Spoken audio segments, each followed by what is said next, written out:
والحمد للہ رب العالمین۔ یا الہی آج تو صدیق سا ایمان دے، یا الہی آج تو صدیق سا ایمان دے، آنکھ دے اور اسوہ فاروق کی پہچان دے، کر مبرہ عیب سے اور عفت عثمان دے، کر مبرہ عیب سے اور عفت عثمان دے، فقر دے کرار کا اور حیدری اوسان دے۔ معزز دوستو، آج 28 اکتوبر 2023 بروز ہفتہ ہے اور میں یہاں جامعہ تعلیم القرآن منڈی صادق گنج تحصیل منچن آباد ضلع بہاول نگر میں عظمت قرآن کریم کانفرنس سے معنون اس پروگرام میں آپ کی خدمت میں حاضر ہوں۔ میرے ساتھیوں، رب کریم نے رسول کریم علیہ التحیۃ والتسلیم پر قرآن کریم کو نازل فرمایا اور وہ کلام اللہ آپ اور ہم تک اللہ تعالیٰ کی عافیت کے ساتھ پہنچ چکا ہے۔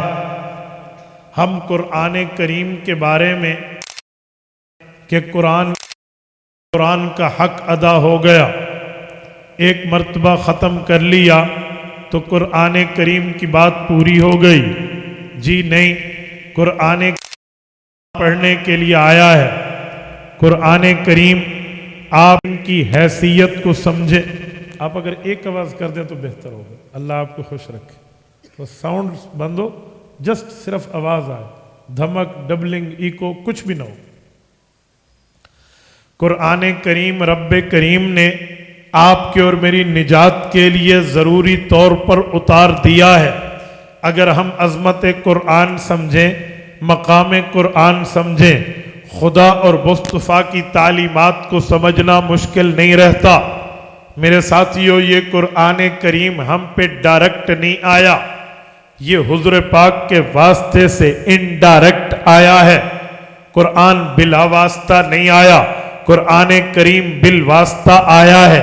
اگر ہم اس واسطے کو دیکھیں، اس واسطے کی قربانی کو دیکھیں، اس واسطے کے معاملے کو دیکھیں تو ہمیں عظمت قرآن سمجھ آئے گی۔ پھر قرآن کریم اپنے سینے میں اتارنا آپ کے اور میرے لیے مشکل نہیں رہے گا۔ میرے ساتھیوں، میں آیت کریمہ پڑھنے لگا ہوں۔ رب کریم فرماتے ہیں، لو انزلنا ھذا القرآن علی جبل لرأیتہ خاشعا متصدعا من خشیت اللہ۔ اس آیت میں رب کریم نے فرمایا، اے لوگو، میں قرآن کریم ڈائریکٹ پہاڑ پہ نازل کرتا تو پہاڑ ریزہ ریزہ ہو جاتا۔ قرآن کریم میں اللہ کے کلام کا وہ ہیبت اور جلال کا منظر ہے کہ پہاڑ بھی اس کا منظر، پہاڑ بھی اس کا متحمل نہیں ہو سکتا۔ تو قرآن کریم اترے، پہاڑ تو ریزہ ریزہ ہو جائے۔ میرا سوال ہے، انسانی دل پہاڑ سے زیادہ مضبوط نہیں ہے، انسانی دل میں پہاڑ سے زیادہ طاقت تو نہیں ہے، پھر انسانی دل نے اس کلام کو کیسے محفوظ کیا ہے، پھر انسانی دل نے اس کلام کو کیسے اپنے اندر رکھا ہے؟ حالانکہ اس آیت پہ غور کر کے دیکھیں تو رب کریم کے دو لفظ بڑے قابل غور ہیں۔ اللہ فرماتے ہیں، لَرَأَيْتَهُ خَاشِعًا مُتَصَدِّعًا، فرمایا قرآن پہاڑ پہ اترتا تو پہاڑ میں دو چیزیں پیدا ہو جاتی، ایک چیز خشوع ہے، ایک چیز تصدع ہے۔ خاشعا متصدعا، خشوع کہتے ہیں آنکھوں کے جھک جانے کو، خشوع کا مطلب ہوتا ہے گردن کے جھک جانے کو، خشوع کا مطلب ہوتا ہے کسی کی تمام شرائط مان کے اس کے سامنے سر تسلیم خم کرنے کو، اور تصدع کہتے ہیں کوئی ایسی چیز ہو جو بالکل اوپر نیچے سے بند ہو، سائیڈ سے بند ہو اور اندر کچھ گیسز پیدا ہو اور وہ بلاسٹ کر جائے، وہ پھٹ جائے، تو اسے کہتے ہیں تصدع۔ قرآن نے یہ دو لفظ پہاڑ کے لیے اس وقت استعمال کیے ہیں جب پہاڑ پہ قرآن اتر رہا ہے۔ فرمایا لو انزلنا ھذا القرآن علی جبل، اگر پہاڑ پہ قرآن نازل ہوتا، لرأیتہ خاشعا، پہاڑ کی آنکھیں جھک جاتی. بہاول نگر کے غیوروں، میرا سوال ہے، پہاڑ کی آنکھیں تو نہیں ہیں، پھر پہاڑ کے لیے خشوع کا مطلب کیا ہے؟ پہاڑ کی نظریں تو نہیں ہیں، پھر اس کے جھک جانے کا مطلب کیا ہے؟ رب کریم نے لرأیتہ خاشعہ کہہ کے خشوع جبل، پہاڑ کے جھکنے سے کیا سمجھایا ہے؟ اگر اس بات کو سمجھنا ہو کہ خشوع کا مطلب کیا ہے، اگر اس بات پہ غور کرنا ہو کہ خشوع کسے کہتے ہیں، تو میری اگلی گفتگو کو بڑی توجہ سے سننا. آپ ذہن حاضر رکھیں گے؟ آپ توجہ سے سننا. میں بات شروع کر رہا ہوں. رب کریم نے قرآن کریم کی عظمت بھی بتائی، رب کریم نے رسول کریم کی عظمت بھی بتائی. رب کریم فرماتے ہیں لرأیتہ خاشعہ. قرآن میں اتنا جلال ہے، قرآن میں اتنی ہیبت ہے، قرآن کریم میں رب کریم کی اتنی بندے پہ شدت موجود ہے کہ وہ پہاڑ پہ آئے، پہاڑ کی آنکھیں جھک جائیں. اللہ پہاڑ کی آنکھیں تو نہیں ہیں، جب آنکھیں نہیں ہیں تو جھکیں گی کیسے؟ یہ لفظ نہیں ہے، یہ لفظ محاورہ ہے. محاورے میں لفظ اور ہوتا ہے، مطلب اور ہوتا ہے. محاورے میں لفظ کو نہیں دیکھا جاتا، بات کے مطلب کو دیکھا جاتا ہے. میں آپ کی خدمت میں ایک جملہ کہنے لگا ہوں، جب ہم لفظ کے مطلب کو دیکھیں گے پھر مطلب سمجھ آئے گا. میں ایک بات آپ سے پوچھتا ہوں کہ مجھے بتائیں ظلم کا بدلہ کیا ہے؟ آپ سب نے کہنا ہے ظلم کا بدلہ ظلم ہے، کیونکہ محاورہ یہی ہے. حالانکہ یہ بات محاورہ تن ہے، حقیقت میں نہیں ہے. ظلم کا بدلہ ظلم نہیں ہے، ظلم کا بدلہ انصاف ہے. تو پھر ہم کیوں کہتے ہیں بھائی ظلم کا بدلہ ظلم ہے؟ اس سے پتا چلا ہم محاورے میں لفظ ظلم استعمال کرتے ہیں، مطلب ظلم کا جواب ہوتا ہے. اسی طرح کہتے ہیں بھئی فلاں بندے کو نہ چھیڑو، اس کے ہاتھ بڑے لمبے ہیں. کیوں؟ اس کے ہاتھ 20 فٹ کے ہیں، 25 فٹ کے ہیں، 100 فٹ کے ہیں. جی نہیں، اس کا ہاتھ بھی اتنا جتنا تیرا اور میرا ہاتھ ہے. پھر اسے لمبے ہاتھ کیوں کہا گیا؟ ہاتھ لمبے کہہ کے اس کے تعلقات لمبے ہونا مراد ہے. ہاتھ لمبے کہہ کے اس کی قدرت، اس کی طاقت، اس کی سچویشن بتانا مراد ہے کہ یہ اتنے لمبے تعلقات رکھتا ہے. تو پتا چلا محاورے میں لفظ اور ہوتا ہے، مطلب اور ہوتا ہے. رب کریم نے فرمایا لرأیتہ خاشعہ. قرآن پہاڑ پہ آتا، پہاڑ کی آنکھیں جھک جاتی. کیا مطلب؟ آنکھیں جھکنے کا مطلب ہوتا ہے بندے کی طاقت ختم ہو جائے.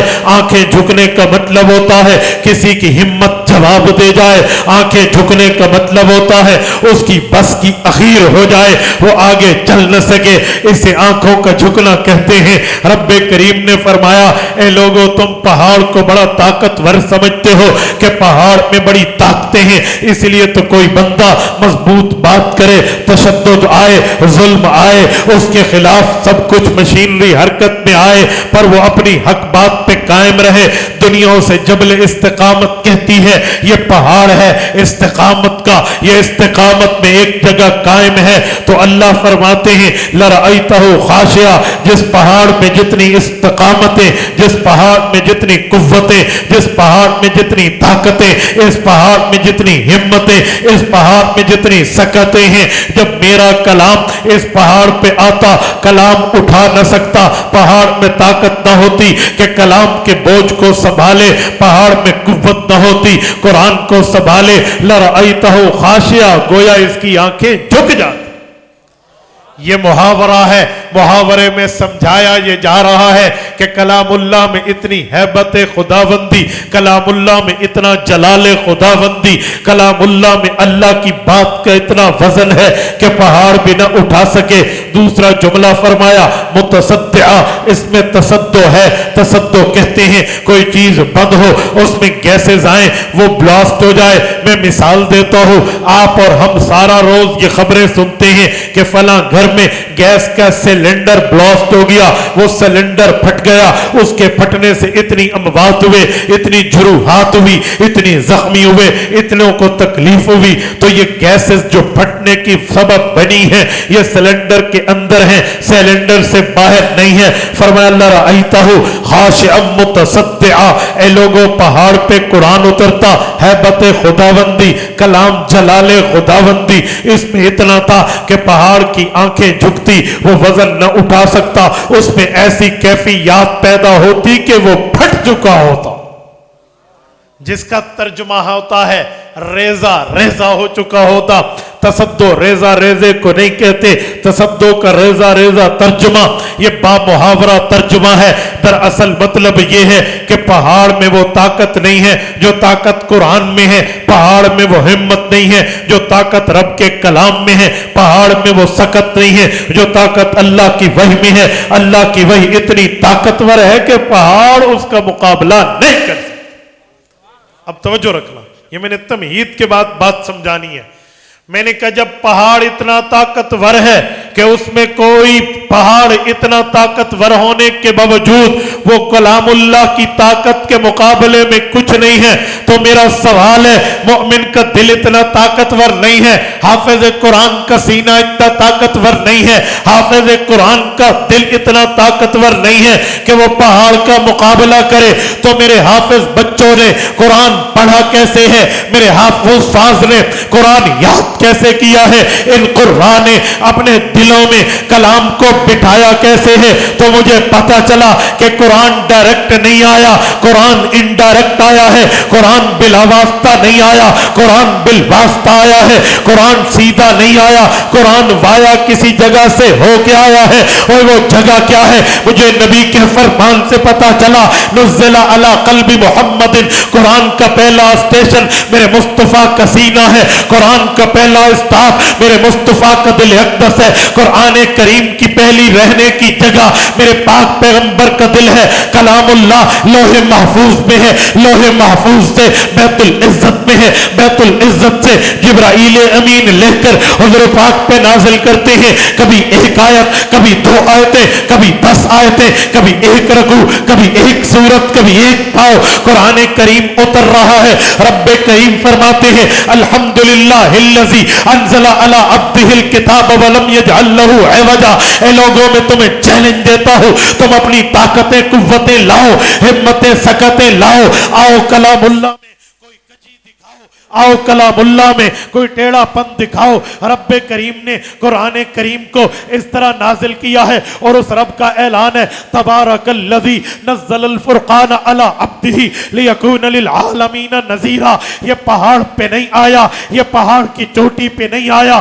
رسول اللہ کے دل پہ آیا ہے کہ پیغمبر علیہ السلام کا کام ہے لیکون للعالمین نذیرا، آف دا ورلڈ کے لیے، اوور آل کے لیے۔ پیغمبر کی ذات دنیا میں مبلغ، پیغمبر کی ذات دنیا میں معلم، پیغمبر کی ذات دنیا میں استاد، پیغمبر کی ذات دنیا میں مدرس ہے، اس نے کلام سمجھانا ہے۔ رب کریم کا اعلان ہے وَأَنزَلْنَا إِلَيْكَ الذِّكْرَ لِتُبَيِّنَ لِلنَّاسِ مَا نُزِّلَ إِلَيْهِمْ۔ محبوبم قرآن آپ کی طرف آیا ہے، اس کی تشریح بھی آپ نے کرنی ہے، اس میں لکھا کیا ہے مطلب بھی آپ نے دینا ہے، اس کی وضاحت کیا ہے وضاحت بھی آپ نے دینی ہے، اس کی تشریح کیا ہے اس کے اشارے بھی آپ ہیں، اس کی تفسیر کیا ہے اس کے مفسر بھی آپ ہیں، اس میں چھپا کیا ہے اس کے مبین بھی آپ ہیں، ایکسپلینیشن بھی آپ کی ذمہ داری ہے۔ تو قرآن کریم پیغمبر علیہ السلام پہ اترا، نبی کے سینے پہ اترا، نبی کے دل پہ اترا، پیغمبر کے دل پہ قرآن آیا،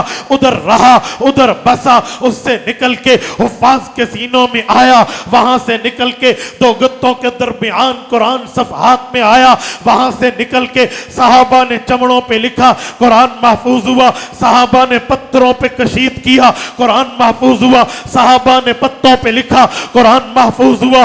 مطلب یہ ہے قرآن ڈائریکٹ آتا پہاڑوں کو اڑا کے رکھ دیتا، قرآن ڈائریکٹ آتا پہاڑ جھل کے بھسم ہو جاتے، قرآن ڈائریکٹ آتا پہاڑ ریزہ ریزہ ہو جاتے، پر قرآن ایسے نہیں آیا۔ قرآن کا پہلا وایا پیغمبر کا دل ہے، قلب مصطفیٰ ہے، سینہ مجتبیٰ ہے، پیغمبر کے سینے میں اللہ تعالیٰ نے قرآن کو گزار کے آپ کے اور مجھ تک پہنچایا ہے۔ پتہ چلا سینہ محمدی اس طاقت کو رکھتا ہے، قلب محمدی اس قوت کو رکھتا ہے، حضور پاک کا دل اقدس اس طاقت کو رکھتا ہے جو طاقتیں اللہ نے پہاڑوں میں بھی نہیں رکھی۔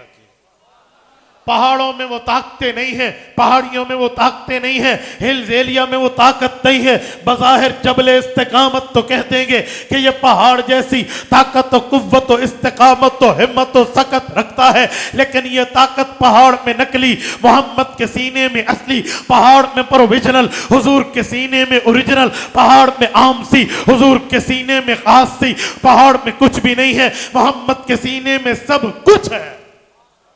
تو میں کہہ سکتا ہوں میرے پاک پیغمبر کو رب نے وہ سینہ دیا، میرے پاک پیغمبر کو رب نے وہ دل دیا، میرے پاک پیغمبر کو رب نے وہ قلب اطہر دیا جو دنیا کے پہاڑ مل کے بھی اس قلب مصطفیٰ کا مقابلہ نہیں کر سکتے۔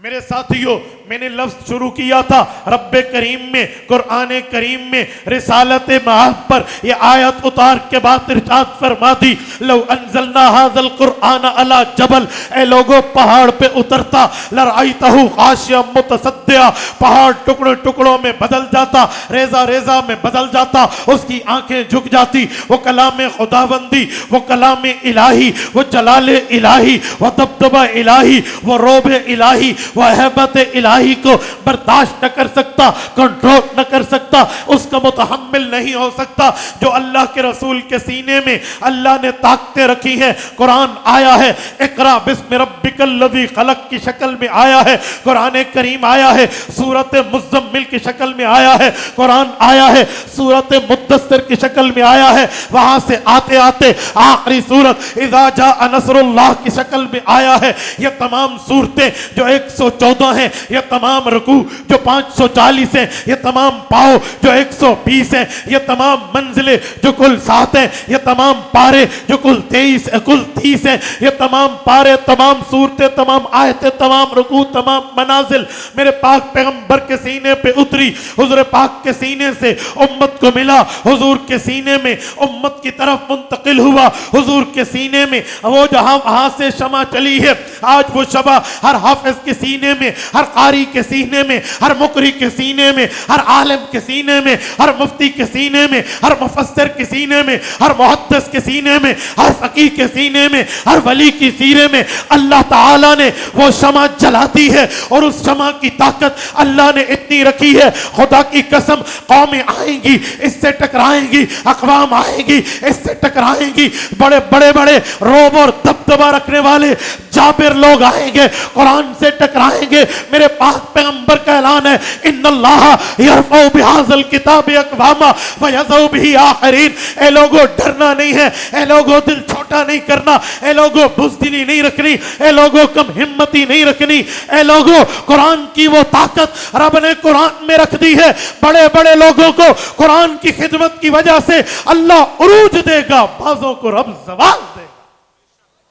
یہ قرآن کی طاقتیں ہیں، یہ قرآن کے معاملات ہیں، اور اترا کہاں ہے میرے پاک پیغمبر کے؟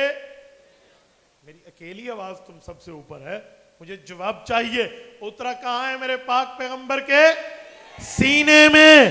میں کچھ سمجھاؤں گا لفظ سینے سے، جو میں نے درد دل تمہیں دینا ہے وہ میں درد دل لفظ سینے سے آپ کی خدمت میں رکھوں گا۔ اب میں شروع کر رہا ہوں اس عنوان کو کہ میرے پاک پیغمبر کے سینے پہ تو اترا، اس کا رزلٹ، اس کا نتیجہ کیا ہے، پھر اس رزلٹ سے آپ کو اور مجھے لیسن کیا ملا، سبق کیا ملا، میسج کیا ملا، پیغام کیا ملا، ہم نے کرنا کیا ہے۔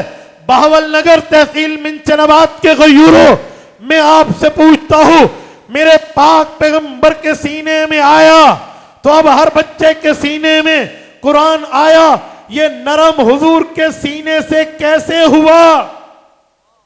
اس سینے میں کیا ہے کہ نرمی آئی؟ آؤ میں سمجھانے لگا ہوں۔ آگ گرم ہوتی ہے یا ٹھنڈی ہوتی ہے؟ بجلی گرم ہے یا ٹھنڈی ہے؟ گرم ہے۔ ہیٹر میں دیکھیں نا، ہاتھ لگانا تو تھوڑو، ہاتھ سیکنے میں بھی تکلیف ہونے لگ جاتی ہے، لیکن یہ بجلی فریج میں ٹھنڈی کیوں ہوئی ہے؟ فریزر میں ٹھنڈی کیوں ہوئی ہے؟ یہ اے سی میں اسپلٹ میں ٹھنڈی کیوں ہوئی ہے؟ بجلی تو گرم تھی، اس نے تو جلا کے بھسم کر دینا تھا، اس نے تو جلا کے راکھ کر دینا تھا۔ اس بجلی میں ایسی کون سی چمتکار ہو گئی کہ بجلی ٹھنڈی بن گئی؟ پرابلم کیا ہے؟ مسئلہ کیا ہے؟